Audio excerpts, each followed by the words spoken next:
Assalamualaikum warahmatullahi wabarakatuh. Perkenalkan, nama saya Kety Lulu Agustin. Saya merupakan dosen program studi perbankan dan keuangan digital, jurusan bisnis Politeknik Negeri Balikpapan. Baik, untuk saat ini saya sedang mengampu mata kuliah manajemen keuangan sesuai dengan background saya, merupakan lulusan Pascasarjana Manajemen Keuangan. Adapun mata kuliah ini mengajarkan bagaimana cara mahasiswa untuk mengelola keuangan dengan baik dan juga bagaimana dasar-dasar dari manajemen keuangan. Kemampuan yang diharapkan dari mata kuliah ini yaitu mahasiswa diharapkan mampu untuk menghitung dan menganalisis dengan rasio keuangan. Kode matkul ini sendiri yaitu AP130322 dengan bobot 2 SKS, di mana satu SKS-nya adalah teori dan satu SKS-nya lagi adalah praktek. Mata kuliah ini diampu oleh mahasiswa semester 3 dengan sistem pembelajaran tatap muka atau offline dengan metode pembelajaran brainstorming, ceramah, dan juga tugas individu. Setelah ini saya akan menjelaskan terkait CPL dan juga CPMK dari mata kuliah ini. Baik, adapun CPL dari mata kuliah ini yaitu yang pertama, mahasiswa diharapkan bertakwa kepada Tuhan Yang Maha Esa dan mampu menunjukkan sikap religius, menginternalisasi nilai, norma, dan etika akademik. Kemudian menunjukkan sikap bertanggung jawab atas pekerjaan di bidang keahlian. Kemudian untuk pengetahuan diharapkan mampu mengambil keputusan operasional yang tepat berdasarkan analisis informasi, data akuntansi untuk memberikan alternatif solusi baik secara mandiri maupun secara kelompok. Kemudian mampu menyajikan laporan sesuai dengan lingkup dan tanggung jawabnya. Baik, untuk selanjutnya yaitu mahasiswa diharapkan mampu melakukan evaluasi dan supervisi terhadap pencapaian hasil pekerjaan yang menjadi tanggung jawabnya baik sebagai anggota maupun sebagai pimpinan dalam suatu organisasi. Kemudian untuk kemampuan umum, mahasiswa diharapkan mampu menunjukkan kinerja mandiri, bermutu, dan terukur. Kemudian untuk keterampilan umum lainnya yaitu mampu mendokumentasikan, menyimpan, mengamankan, dan menemukan kembali data untuk menjamin kesahihan dan mencegah plagiasi. Kemudian untuk kemampuan khususnya, mahasiswa diharapkan mampu menerapkan penelitian terapan di bidang akuntansi dan perpajakan sesuai perkembangan ilmu pengetahuan dan teknologi. Kemudian untuk CPMK-nya, yaitu tujuan utama dari mata kuliah ini adalah membekali mahasiswa dengan keterampilan dalam mengelola keuangan, utamanya pada perusahaan. Mulai dari penguasaan konsep hingga implementasi. Melalui pembelajaran ini, mahasiswa diharapkan mampu melakukan analisis finansial untuk mendukung manajemen keuangan dan menyusun strategi keuangan yang efektif. Hal ini bertujuan untuk mempersiapkan mahasiswa menjadi profesional yang kompeten dan siap menghadapi tantangan dalam dunia bisnis.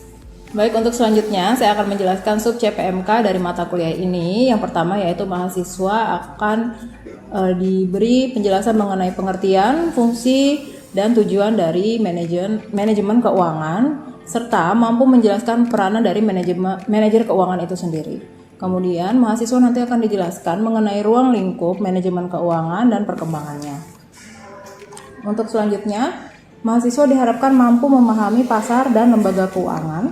Kemudian mahasiswa mampu dan memahami laporan keuangan dan arus kas. Kemudian mahasiswa diharapkan mampu menghitung dan menganalisis rasio keuangan. Kemudian mahasiswa mampu memahami manajemen persediaan. Mahasiswa mampu memahami manajemen piutang. Kemudian untuk yang ketujuh, mahasiswa mampu merencanakan keuangan. Untuk yang kedelapan, mahasiswa mampu memahami nilai waktu uang. Selanjutnya, mahasiswa mampu memahami manajemen modal kerja. Selanjutnya, mahasiswa mampu memahami sumber dana. Mahasiswa mampu memahami tingkat suku bunga dan valuasi obligasi. Kemudian mahasiswa mampu memahami risiko dan tingkat pendapatan. Selanjutnya mahasiswa mampu menghitung dan menganalisis dengan rasio keuangan. Oke, dan untuk CPL yang terakhir yaitu mahasiswa mampu memahami biaya modal. Selanjutnya untuk buku yang saya gunakan dalam mata kuliah ini yaitu kita menggunakan buku ajar dan juga buku praktik untuk tugas mahasiswa. Kemudian kita menggunakan buku lainnya yaitu buku manajemen keuangan, teori dan praktek oleh Profesor Dr. Muhammad Madian, SE MSI, kemudian juga Profesor Dr. Rahmat Setiawan, SE MM. Adapun sistem penilaian pada mata kuliah ini, sistem penilaiannya terdiri dari sikap 15%, kemudian hasil proyek itu 15%, kemudian UTS dan UAS dengan bobot yang sama yaitu 25%, dan juga ada tugas dengan bobot 20%. Untuk sesi selanjutnya, kita akan melihat sesi mengajar di dalam kelas, yaitu sesi mengajar pada pertemuan keempat, di mana sesi mengajar pertemuan keempat ini membahas tentang menganalisis rasio. Jadi diharapkan mahasiswa itu mampu menghitung dan menganalisis dengan rasio keuangan. Indikator penilaian pada pertemuan 4 ini yaitu menghitung rasio-rasio seperti likuiditas, profitabilitas, maupun aktivitas suatu perusahaan. Dan juga mahasiswa diharapkan dapat memberikan kesimpulan dari hasil perhitungan rasio. Kriteria dan bentuk penilaian di pertemuan keempat ini itu didasarkan pada pemahaman, penalaran, ketelitian, dan daya juang mahasiswa, kemudian juga dilihat dari kerapian, disiplin, dan kejujuran mahasiswa. Baik, sekian penjelasan dari saya. Mungkin kita langsung saja menyaksikan video mengajar di kelas. Terima kasih.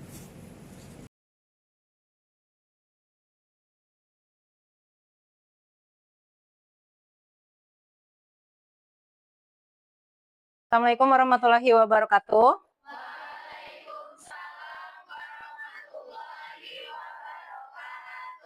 Oke, baik. Selamat siang anak-anak. Untuk hari ini kita akan memulai perkuliahan manajemen keuangan. Untuk hari ini pertemuan keempat, yaitu mengenai analisis rasio keuangan. Nah, apa aja sih yang bakal kita bahas hari ini, yaitu pentingnya rasio keuangan, kemudian jenis-jenis rasio keuangan, rasio profitabilitas, rasio likuiditas, pengukuran dan perhitungan rasio profitabilitas dan rasio likuiditas. Sebelumnya ada yang pernah dengar analisis rasio? Belum. Jadi analisis rasio itu digunakan oleh perusahaan untuk menganalisis apakah perusahaan itu kinerja keuangannya baik atau tidak. Jadi ini alatnya yang nanti kita gunakan untuk menganalisis keuangan perusahaan. Oke, lanjut. Apa sih analisis rasio keuangan? Pengertiannya yang pertama adalah analisis rasio keuangan adalah suatu alat analisa yang digunakan untuk menilai kinerja keuangan berdasarkan data perbandingan keuangan pada suatu periode. Jadi nanti kita bisa membandingkan laporan keuangan itu berdasarkan periode dari tahun ini dibandingkan dengan tahun sebelumnya. Biasanya seperti itu. Atau kita bandingkan dari dua perusahaan juga bisa. Jadi perusahaan A dengan perusahaan B yang biasanya sejenis ya, kalau kita membandingkan. Atau pengertian lainnya, rasio keuangan adalah hal utama untuk menilai dan menggambarkan secara aktual, secara nyata, perkembangan kondisi keuangan sebuah perusahaan. Jadi dari situ nanti kalian bisa lihat tuh, laporan keuangan itu kita bisa lihat perusahaannya lagi rugi atau tidak gitu ya. Perkembangan labanya bagus atau tidak, itu bisa kelihatan dari situ. Untuk apa sih tujuan analisis rasio keuangan? Yang pertama, untuk menilai kinerja keuangan perusahaan sehingga membantu membuat keputusan investasi. Jadi biasanya investor mau investasi itu melihat laporan keuangan dulu, menganalisis rasionya dulu. Jadi kalau misalkan laporan keuangannya itu baik, labanya baik, biasanya investor akan investasikan ya. Tapi kalau misalkan kita ngeliat laporan keuangannya buruk gitu, analisis rasionya buruk, kira-kira kan investor mau nggak? Enggak kan. Nah, bisa dilihat dari situ. Kemudian yang kedua, menggali informasi di balik laporan keuangan suatu perusahaan. Jadi bisa kita menggali informasi dari situ. Terus mengetahui kesalahan yang ada pada laporan keuangan. Jadi nanti kita bisa tahu, oh ternyata perusahaan ini banyak utangnya gitu ya. Itu bisa kelihatan dari situ. Kemudian membandingkan perusahaan dengan perusahaan lain atau antar waktu. Jadi terserah kalian mau bandingkan dengan perusahaan lain atau mau bandingkan antar waktu, biasanya dari tahun ini dengan tahun sebelumnya. Kemudian memprediksi potensi yang mungkin dialami perusahaan di masa yang akan datang. Jadi kita bisa melihat di kedepannya, oh kira-kira nanti perusahaan itu di masa yang akan datang seperti apa, akan mengalami keuntungan atau tidak gitu ya. Kemudian memberikan informasi yang diinginkan oleh para pengambil keputusan dan sebagainya. Nah, untuk jenis-jenis rasio, analisis rasio keuangan itu ada 4. Yang pertama adalah rasio likuiditas. Ada yang pernah dengar rasio likuiditas? Belum. Rasio likuiditas itu kita bisa tahu kira-kira perusahaan itu bisa memenuhi kewajiban jangka pendeknya atau enggak. Bisa bayar hutang jangka pendek. Dikatakan jangka pendek berarti kurang dari 1 tahun. Kemudian ada rasio leverage atau solvabilitas. Ini untuk mengukur bagaimana perusahaan itu memenuhi kewajibannya atau hutangnya. Dan rasio aktivitas itu bagaimana perusahaan bisa menggunakan sumber daya yang ada padanya itu dengan sebaik mungkin. Bisa jadi sumber daya itu ya dari karyawannya gitu ya, dan lain-lain. Kemudian ada rasio profitabilitas, ini yang paling sering dipakai, ini adalah untuk mengetahui profit, berarti untuk mengetahui keuntungan. Nah, untuk rasio likuiditas itu kalian nanti bisa menghitung menggunakan current ratio dan quick ratio. Wah, pusing ya? Sudah pusing duluan ya. Jadi rasio likuiditas itu nanti kita bisa pakai current ratio itu nanti ada rumusnya sendiri. Quick itu juga ada rumusnya sendiri. Untuk current ratio ini menunjukkan perbandingan antara aset lancar dengan kewajiban lancar. Quick ratio menunjukkan perbandingan antara kas ditambah sekuritas jangka pendek ditambah piutang dengan kewajiban lancar. Ada rasio leverage, ini kalian bisa ngitung pakai DAR, singkatannya DAR, DER. Nggak ada DOR-nya ya, DAR sama DER aja. Yang DAR ini adalah hutang terhadap total aset. DEB itu artinya hutang, yang DER ini hutang terhadap ekuitas. Aktivitas itu ada 4, perputaran piutang, perputaran persediaan, perputaran total aktiva, dan perputaran aktiva tetap. Untuk rasio profitabilitas ini ada 5, bisa pakai gross profit margin kita ngitungnya, bisa pakai OPM, ROI, dan ROA, kemudian pakai NPM. Nah, untuk hari ini yang akan kita bahas hanya 2 rasio saja ya, yaitu rasio profitabilitas sama rasio likuiditas. Untuk rasio profitabilitas tadi untuk apa? Keuntungan. Untuk kita cari tahu nih perusahaan itu bisa menghasilkan laba atau tidak. Untuk mendapatkan laba selama periode tertentu melalui semua kemampuan dan sumber daya yang dimiliki oleh perusahaan. Seperti penjualan, kas, modal, jumlah karyawan, dan sebagainya. Gimana cara ngukurnya profitabilitas? Yang pertama kita bisa pakai GPM, Gross Profit Margin. Ini adalah margin laba kotor, margin laba kotor yang memperlihatkan hubungan antara penjualan dan beban pokok penjualan. Jadi rumusnya adalah penjualan dikurang harga pokok penjualan dibagi penjualan. Ini rumusnya. Untuk contoh soalnya seperti ini.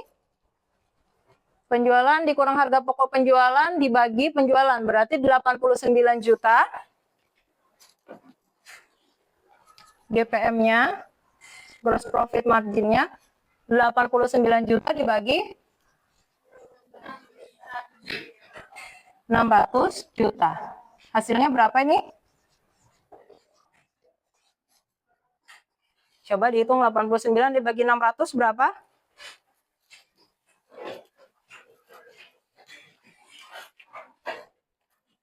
14,83. Ini hasilnya. 14,83%. Kemudian ada juga rasio lainnya yaitu operating profit margin. Nah, ini adalah menggambarkan pure profit yang diterima atas setiap rupiah dari penjualan yang dilakukan. Jumlah dalam OPM ini dikatakan murni karena benar-benar diperoleh dari hasil operasi perusahaan. Untuk rumusnya yaitu laba sebelum pajak dibagi penjualan. Sebelumnya kalian tahu nggak sih ini dapatnya dari mana? Nilai-nilai laba sebelum pajak, penjualan, ini tahu kan? Ngambilnya dari laporan keuangan. Laporan keuangan itu ngambilnya dari mana sih? Laporan keuangan itu ngambilnya bisa dari IDX.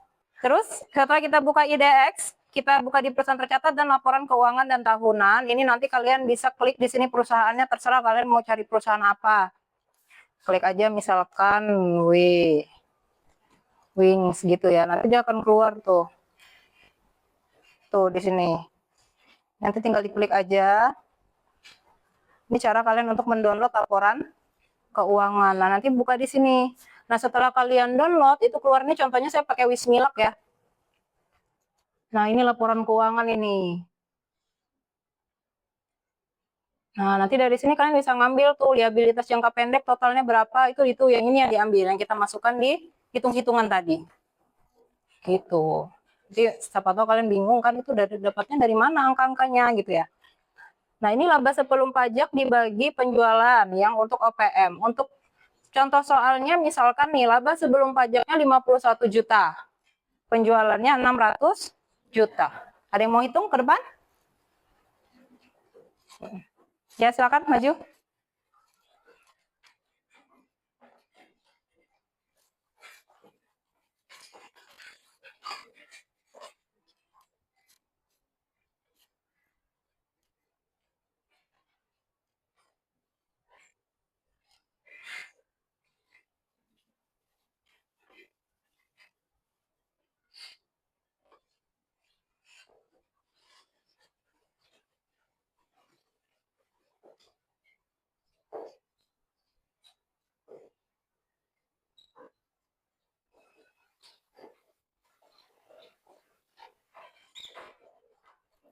Oke, udah ya.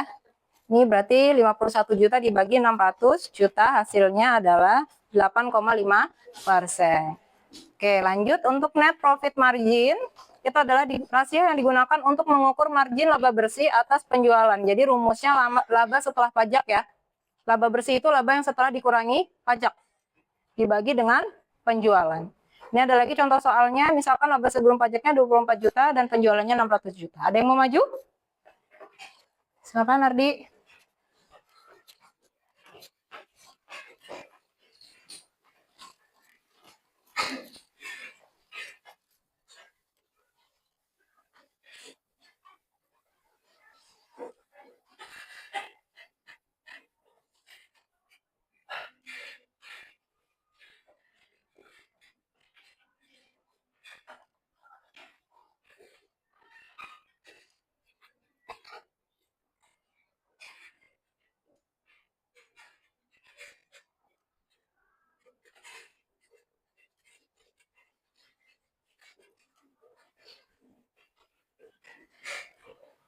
Oke, sudah ya. Terima kasih. Hasilnya 4%. Selanjutnya adalah ROI, Return on Investment. Nah, ini untuk menghitungnya dari laba bersih dibagi dengan total investasi. Misalkan contohnya laba bersihnya 24 juta, kemudian total investasinya 400 juta. Ada yang mau maju? Silakan, Sisli.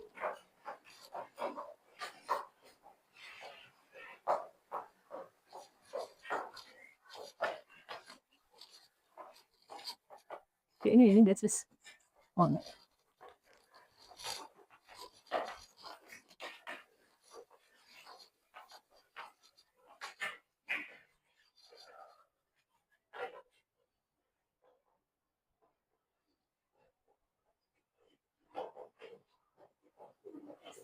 Oke. Terima kasih. Benar ya, 24 juta dibagi 400 juta, hasilnya 6%. Kemudian ada lagi ROA, Return on Asset. Namanya on asset berarti laba bersih dibagi dengan total aset. Oke, selanjutnya untuk contoh soal ROA ya, laba bersihnya adalah 24 juta dan total asetnya 800 juta. Ada yang mau maju? Silakan.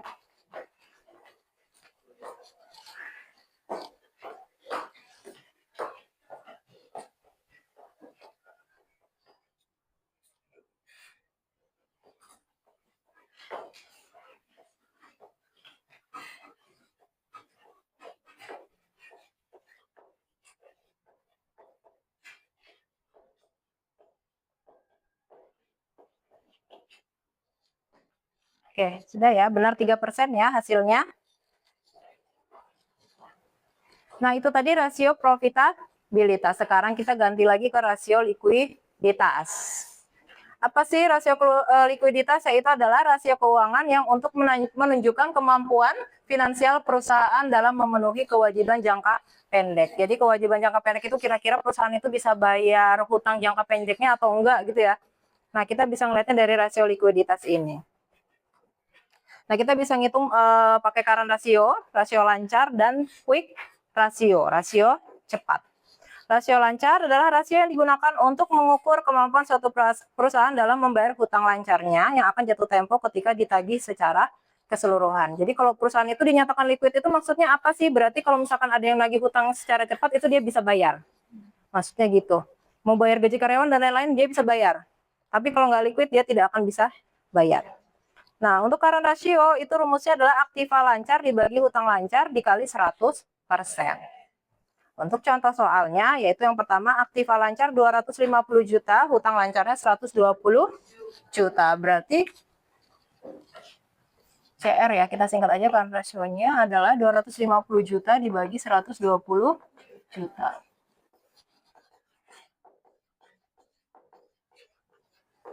Nah, untuk hasilnya adalah 2,08.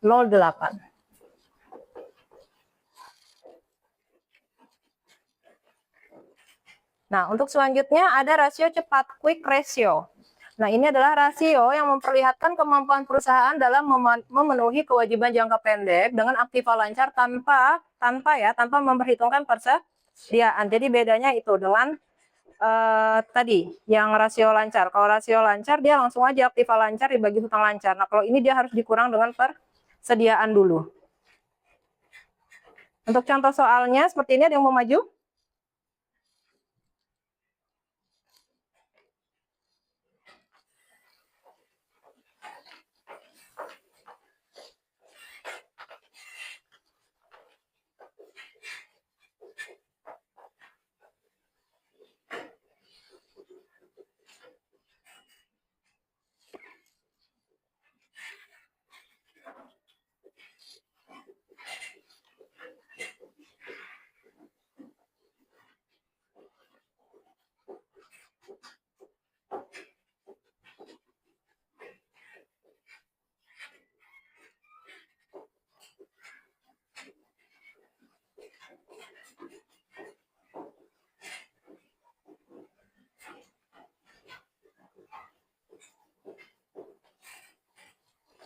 Oke, udah benar. Hasilnya 1,625.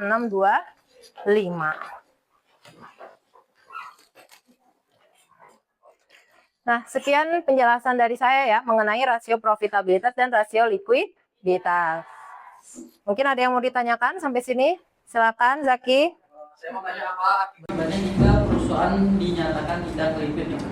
Apabila perusahaan dinyatakan tidak liquid, maka perusahaan yang tadi saya bilang dia tidak akan bisa membayar kewajiban jangka pendeknya. Jadi misalkan nih kayak bank ya, contohnya bank nih. Bank itu mau narik uang, tapi kasnya itu sudah habis. Jadi nasabah-nasabahnya nggak bisa narik uang. Contohnya kayak dulu pernah krisis itu ya. Karena ya itu tadi tidak liquid. Semua uang di bank itu sudah ditarik oleh nasabah. Terus juga perusahaan itu tidak bisa bayar gaji karyawan dan lain-lain. Itu kalau perusahaan tidak liquid. Perputarannya macet. Ada lagi? Silakan. Bu, apa yang menyebabkan risiko likuiditas? Apa yang menyebabkan risiko likuiditas di bank? Kredit macet. Kredit macet itu misalkan ada nasabahnya pinjam uang, banyak yang pinjam uang tapi tidak membayar. Kalau misalkan banyak yang tidak membayar, otomatis kas perusahaan habis kan? Karena tidak balik ke perusahaan itu tersendiri. Jadi salah satu alasan perusahaan tidak liquid itu salah satunya adalah kredit macet. Ada lagi yang mau ditanyakan? Pertanyaan saya itu, perusahaan itu bisa dinyatakan memiliki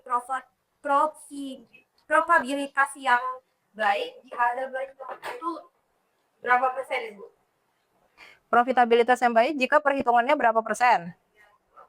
Oke, jadi perusahaan itu bisa dinyatakan profitabilitasnya baik apabila dari masing-masing rasio itu hasilnya tinggi ya, dan rata-rata di atas dari 1 hasilnya. Jadi seperti rasio margin laba kotor yang tadi GPM, itu semakin tinggi hasilnya maka perusahaan itu semakin efisien. Kemudian OPM juga semakin tinggi berarti perusahaannya mampu mengendalikan biaya operasionalnya. NPM-nya juga semakin tinggi, perusahaan itu dinyatakan semakin efisien, ROA juga, dan ROE itu kalau di atas 12% umumnya dianggap sehat untuk perusahaan. Dan ROI juga semakin tinggi, hasilnya semakin baik. Jadi kesimpulannya kalau bisa di atas 1% hasilnya. Ada lagi? Sudah? Kalau tidak ada yang bertanya, saya yang bertanya ya. Ya, yang pertama apa saja sih jenis-jenis rasio keuangan yang tadi sudah Ibu jelaskan? Oke, apa? Pertama itu ada solvabilitas, yang kedua aktivitas, terus profitabilitas sama likuiditas. Oke, jadi rasio ada 4 ya, profitabilitas, likuiditas, solvabilitas, dan aktivitas. Kemudian untuk apa sih kita mengukur rasio profitabilitas? Menggunakan rasio apa aja kita kalau mau mengukur rasio profitabilitas? Jadi kan dari 5, Bu. Yang pertama gross profit margin, terus habis itu yang kedua operating profit margin, kemudian net profit margin, return on assets, sama return on investment. Oke, jadi ada 5 tadi ya, ada gross profit margin, terus net profit margin, operating profit margin, return on investment, return on equity, sama return on asset. Banyak. Terus untuk mengukur rasio likuiditas bisa menggunakan apa saja tadi? Boleh, Ahmad Rizky? Current ratio dan current quick ratio. Iya, current ratio dan quick ratio. Apa tujuan dari melakukan analisis rasio? Mm-mm. Itu adalah tujuannya yang sama untuk meningkatkan keuangan perusahaan untuk membuat keputusan investasi yang kedua dari informasi dari laporan keuangan suatu perusahaan jika mengetahui kesalahan yang ada pada laporan keuangan yang dapat membandingkan perusahaan dengan perusahaan lain atas waktu-waktu. Terus yang kelima atau memprediksi potensi yang mungkin dialami perusahaan di masa yang akan datang. Terus yang terakhir yang keenam memberikan informasi yang diinginkan oleh para pengambil keputusan. Oke, baik, terima kasih. Jadi intinya untuk apa sih kita menganalisis rasio keuangan supaya kita bisa menilai apakah perusahaan itu sehat atau tidak. Dan biasanya kita gunakan untuk mengambil investasi. Oke, saya rasa sudah cukup ya. Ada yang mau bertanya lagi? Tidak ada ya? Oke, untuk tugasnya nanti kalian masing-masing mencari laporan keuangan di IDX tadi, di website IDX. Kemudian nanti dianalisis menggunakan analisis rasio tadi, profitabilitas dan rasio likuiditas. Jadi masing-masing cari laporan keuangan harus berbeda ya dengan teman lainnya. Setelah itu laporan keuangannya dianalisis menggunakan dua rasio tadi. Oke, kalau gitu sudah selesai ya. Terima kasih. Wassalamualaikum warahmatullahi wabarakatuh.